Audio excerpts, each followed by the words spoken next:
Hello friends, आज हम interference of light के बारे में पढ़ेंगे। जब किसी पत्थर को पानी में फेंका जाता है तो पानी में गोल गोल रिपल उत्पन्न होते हैं, कुछ इस प्रकार से। जब किसी पत्थर को पानी में फेंका जाता है तो पत्थर जहाँ गिरती है उसके चारों ओर गोलानुमा रिपल कुछ इस प्रकार से उत्पन्न होता है। ठीक है, ये पत्थर है और गोलानुमा रिपल कुछ इस प्रकार से उत्पन्न होता है, जैसे कि वीडियो में है। जो ब्लैक लाइन है वो शीर्ष को दिखा रहा है और डॉटेड लाइन को हम गर्त के लिए रिप्रेजेंट करते हैं, कुछ इस प्रकार से। तो ये शीर्ष हो गया, ये गर्त हो गया, ये शीर्ष गर्त तरंग कुछ इस प्रकार से आगे बढ़ती है, प्रोपगेट करती है। तो होता ये है कि जब किसी पत्थर को पानी में फेंका जाता है तो माध्यम के कण अपनी माध्य स्थिति में ऊपर नीचे कंपन करते हैं, कुछ इस तरह से ऊपर नीचे। इसमें ऊर्जा का हस्तांतरण होता है, परंतु जो पानी के कण है, जो माध्यम के कण है, वो अपने ही जगह पर ऊपर नीचे दोलन करते हैं। इस प्रकार से ये शीर्ष यानी क्रिस्ट और ट्रफ का निर्माण होता है। लेकिन वहीं अगर हम दो पत्थर को एक ही जगह अगल बगल गिरा दें तो जो रिपल उत्पन्न होंगे दोनों के लिए अगल बगल कुछ इस प्रकार से रिपल डेवलप होंगे। ठीक है, तो यहाँ इस पे डॉटेड लाइन जो है वो गर्त को इंडिकेट कर रहा है, यानी ट्रफ को, और जो सॉलिड लाइन है वो क्रिस्ट के लिए रिप्रेजेंट कर रहा है। तो दोनों पत्थर के जो रिपल्स हैं वो क्या होगा, एक दूसरे को डिस्टर्ब करेंगे। तो जहाँ पर दोनों तरंग के, दोनों रिपल्स के शीर्ष आपस में मिलते हैं, वहाँ पर क्या होता है, पानी में उछाल ज़्यादा होता है। या फिर जहाँ पर दोनों गर्त मिलते हैं, जैसे कि ये बिंदु है, तो यहाँ पर पानी में उछाल बहुत ज़्यादा कम होता है, यानी गड्ढा का निर्माण ज़्यादा होता है। लेकिन वहीं जहाँ पर शीर्ष और गर्त मिलते हैं वहाँ पानी की जो सतह है न तो ऊपर जाती है न ही नीचे जाती है, कुछ इस प्रकार से। जैसे कि मान लेते हैं कि ये एक तरंग है और उसी जगह पर दूसरा तरंग कुछ इस तरीके से आ रहा है। जो माध्यम के कण है तो क्या होगा, ये इस तरंग के कारण ये ऊपर की तरफ जाना चाहेगा, लेकिन दूसरे तरंग के कारण ये माध्यम के कण नीचे जाना चाहेंगे। तो क्या होगा कि दोनों एक दूसरे को एक न्यूट्रल कर देगा और जो माध्यम के कण है अपनी जगह पर बने रह जाएंगे। या फिर इसके विपरीत, जब एक तरंग कुछ इस तरह से हो और दूसरा तरंग कुछ इस तरह से हो, तो ऐसे में क्या होगा, जो माध्यम के कण है पहले तरंग के कारण ऊपर जाएंगे और दूसरे तरंग के कारण भी ऊपर जाएंगे। तो रिजल्टेंट जो हमारा वेव तरंग तैयार होगा इंटरफेरेंस के कारण, वो क्या होगा, कुछ इस तरह से होगा, जिसकी कि एम्पलीट्यूड यानी आयाम ज़्यादा हो जाएगा। तो ऐसी स्थिति में जो हमारा तरंग है इसको हम लोग डिस्ट्रक्टिव इंटरफेरेंस कहेंगे। ठीक है, और यहाँ ये दोनों मिलकर के एक नया तरंग बना रहा है, तो इसको हम लोग कंस्ट्रक्टिव इंटरफेरेंस कहते हैं। ठीक है, तो इसी तरह से प्रकाश के केस में एक प्रयोग करें। मान लेते हैं एक प्रकाश का स्रोत है और इसके सामने दो स्लिट है और इसके सामने पर्दा रखा हुआ है। तो न्यूटन के कार्टेशियन थ्योरी को अगर देखें तो क्या होना चाहिए, यहाँ से प्रकाश की किरण ऐसे निकलेगा और ये दूसरा प्रकाश की किरण ऐसे निकलना चाहिए और इस पर्दे पर दो ब्राइट स्पॉट दिखने चाहिए। लेकिन एक्चुअल में ऐसा होता नहीं है। होता यह है कि जब किसी प्रकाश के स्रोत से प्रकाश को दो स्लिट से होकर के, यानी दो छिद्र से होकर के क्रॉस कराया जाता है, तो पर्दे पर जो हमें स्पेक्ट्रम यानी फ्रिंज प्राप्त होते हैं कुछ इस प्रकार से। जैसे कि एक S1 प्रकाश स्रोत है, ये S2, दो स्लिट हैं। तो एक प्रकाश स्रोत से दो प्रकाश स्रोत बना, तो क्या होगा कि यहाँ पर हाइगेन्स प्रिंसिपल के आधार पर क्या होगा, गोलानुमा वेव फ्रंट डेवलप होगा। यहाँ भी कुछ इस तरह से वेव फ्रंट डेवलप होगा, ठीक है। और पर्दे पर क्या होगा कि हमें कहीं पर ब्राइट लाइट, कहीं पर डार्क लाइट, कहीं पर ब्राइट लाइट, फिर डार्क लाइट, तो इस तरह से डार्क, ब्राइट, डार्क और ब्राइट लाइट पर्दे पर प्राप्त होता है। तो इस एक्सपेरिमेंट को हम कहते हैं डबल स्लाइट एक्सपेरिमेंट। इस एक्सपेरिमेंट को सबसे पहले यंग ने किया था, तो इसलिए इसको यंग्स डबल स्लाइट एक्सपेरिमेंट कहते हैं। तो होता यह है कि दो अलग अलग प्रकाश की किरणें, यानी दो अलग अलग प्रकाश के तरंग, यहाँ तरंग कहेंगे, तो दो अलग अलग प्रकाश के तरंग एक दूसरे पर क्या होता है, सुपरइम्पोज करता है, ठीक है, जिसकी फ्रीक्वेंसी और डायरेक्शन सेम है, लेकिन इसमें कुछ फेज डिफरेंस है। तो इसमें फेज डिफरेंस होने के कारण जो प्रकाश एक दूसरे से सुपरइम्पोज करता है, तो उसके कारण जो हमें फ्रिंज प्राप्त होते हैं, स्पेक्ट्रम प्राप्त होते हैं, उनमें क्या होता है, परिवर्तन हो जाता है। ऐसा नहीं कि सिर्फ ब्राइट लाइट मिलता है या फिर डार्क लाइट मिलता है, इसके इंटेंसिटी में इस क्या होता है, परिवर्तन हो जाता है। इस फेनोमेना को ही हम लोग कहते हैं इंटरफेरेंस ऑफ लाइट। तो इंटरफेरेंस ऑफ लाइट कहते हैं किसको है, कि जब दो प्रकाश, मैं यहां लिख दे रहा हूं, जब दो प्रकाश की किरणें जिनकी फ्रीक्वेंसी यानी आवृत्ति और दिशा समान हो, लेकिन उसमें कुछ फेज डिफरेंस हो और वो दोनों एक दूसरे पर सुपरइम्पोज कर रहे हो, तो हमें उनके इंटेंसिटी में परिवर्तन दिखता है। इस घटना को हम प्रकाश का इंटरफेरेंस कहते हैं, इंटरफेरेंस ऑफ लाइट कहते हैं। मान लिया जाए कि दो जो प्रकाश की किरणें हैं उनको हम कुछ इस प्रकार से रिप्रेजेंट करते हैं। जैसे ये प्रकाश की तरंग है, तो इसको हम y1 डिस्प्लेसमेंट कह लेते हैं, तो इसको हम लोग a sin ओमेगा t से रिप्रेजेंट करेंगे, जहां पर कि y जो है इस तरंग का डिस्प्लेसमेंट है, a यहाँ इसका क्या है, आयाम है, एम्पलीट्यूड, ओमेगा जो है ये एंगुलर फ्रीक्वेंसी हो गया और t टाइम को रिप्रेजेंट कर रहा है। इसी प्रकार से ये जो तरंग है इसको हम लोग, इसकी डिस्प्लेसमेंट को y2 equal to a sin omega t, और इसमें क्या है, कुछ फेज डिफरेंस है, तो इसके द्वारा रिप्रेजेंट करते हैं। तो इसके कारण क्या होगा कि हमें जहां पर कहीं पर पानी में, अगर पानी की सतह मान लें, तो पानी में कहीं उभार मिलेगा, कहीं पर पानी समतल ही होगी और कहीं क्या होगा कि ज्यादा गड्ढा दिखेगा, ठीक है। तो इस फेनोमेना को हम कहते हैं इंटरफेरेंस ऑफ लाइट। अगर ये लाइट है तो लाइट के साथ भी ऐसा ही होता है, तो इसको हम लोग बोलते हैं इंटरफेरेंस। तो लाइट के साथ हो तो इसको इंटरफेरेंस ऑफ लाइट कहेंगे। तो इसके इफेक्ट के कारण जो हमें रिजल्टेंट प्रकाश की तरंग मिलेगी वो इस तरह से y इक्वल टू दोनों ऐड हो जाएगा, तो y1 प्लस y2 हो जाएगा, ठीक है। इसको हम ऐसे भी रिप्रेजेंट कर सकते हैं, इसके जगह पर ये दोनों लिख लें, तो ये हो जाएगा a sin omega t plus ये a sin omega t plus delta. थोड़ा इसको एक्सपेंड करेंगे, ठीक है। इसको sine omega T plus delta sine A plus B पर अगर तोड़ते हैं तो साइन ए प्लस बी क्या होता है, sine A plus B equal to, आपको याद होगा क्या होता है ट्रिग्नोमेट्री में, sine A into cos B plus cos A into sine B.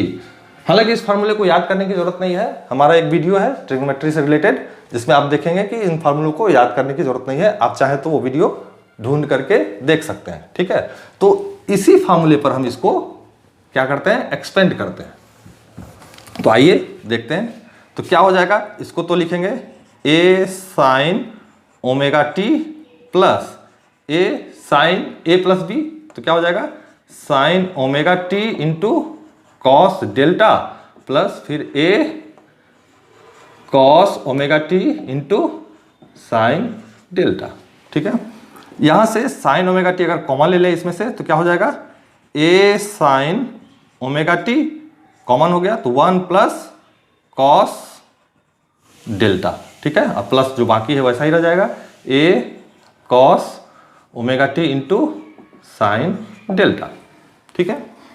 अब क्या करते हैं कि जो नया तरंग मिल रहा है ये वाला y, इसका एम्पलीट्यूड अगर हमारा r हो, ठीक है, और इनका फेज कितना हो, थीटा हो, तो हम इसको लिख सकते हैं A1 प्लस कॉस डेल्टा को हम लोग लिख देते हैं R कॉस थीटा, ठीक है।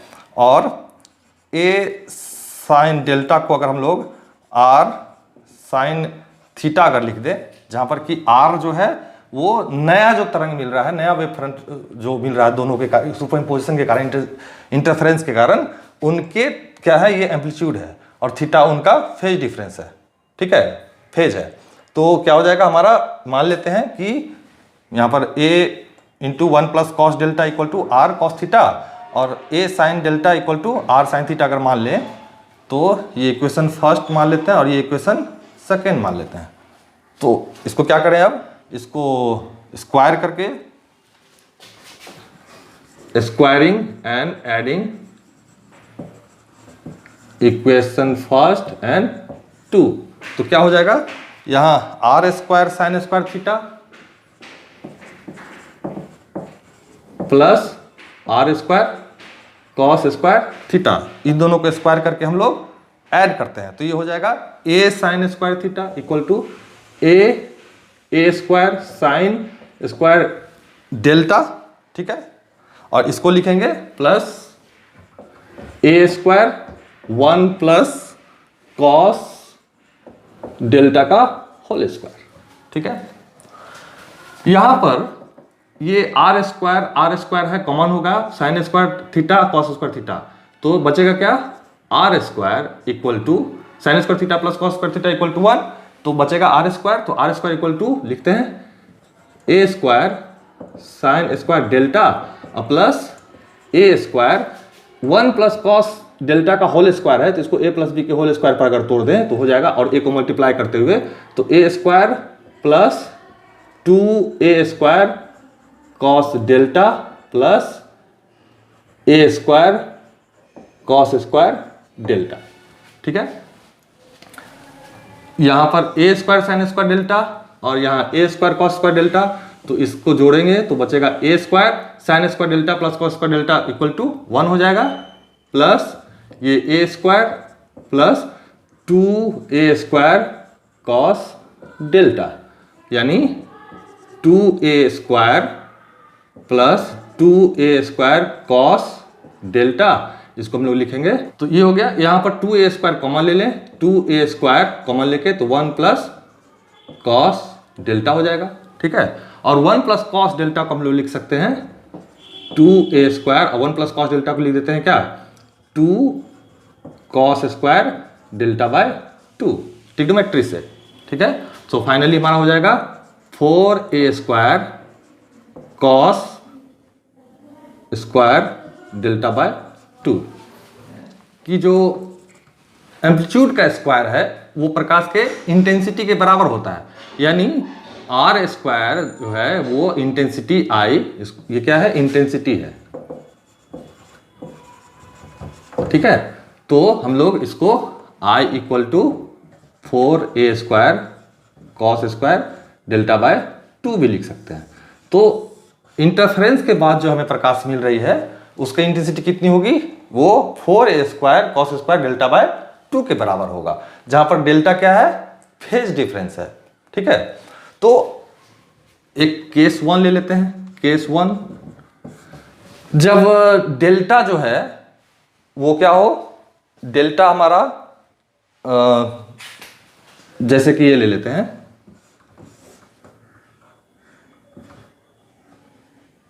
ये पाई 2 पाई 3 पाई 4 पाई एंड सो ऑन ऐसा होगा। तो तरंग कैसे होगा, ऐसे, ठीक है।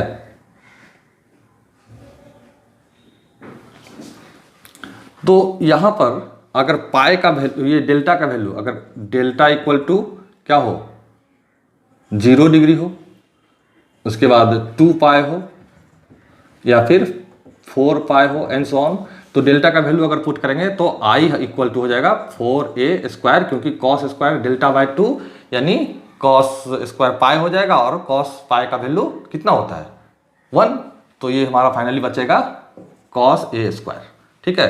तो ऐसी स्थिति में क्या होगा, हमें ब्राइट लाइट्स मिलेंगे, ठीक है। और दूसरा केस ले लेते हैं, केस 2। इसमें डेल्टा इक्वल टू ये वाला, यानी डेल्टा इक्वल टू कितना हो, पाई हो, 3 पाई हो, 5 पाई हो एंड सो ऑन।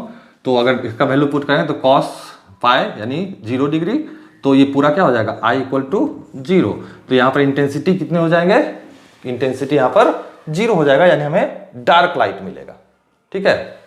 इसको अगर ग्राफ से रिप्रेजेंट करना चाहें, आप इसको नोट कर लीजिए। इसको अगर ग्राफ से रिप्रेजेंट करना चाहें तो हमें जो नया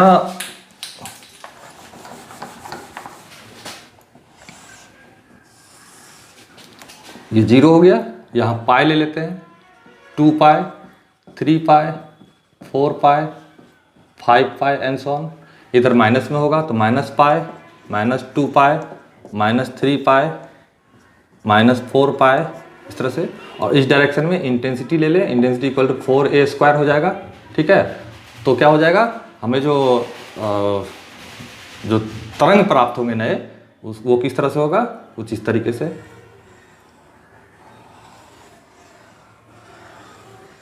इधर भी, ठीक है।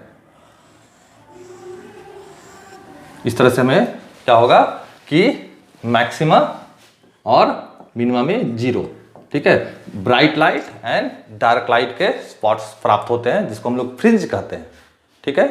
तो इंटरफेरेंस ऑफ लाइट किसको कहते हैं, interference of light when two light wave having same frequency and direction and have some phase difference superimpose each other, there is a change in intensity. This phenomena is known as interference of light.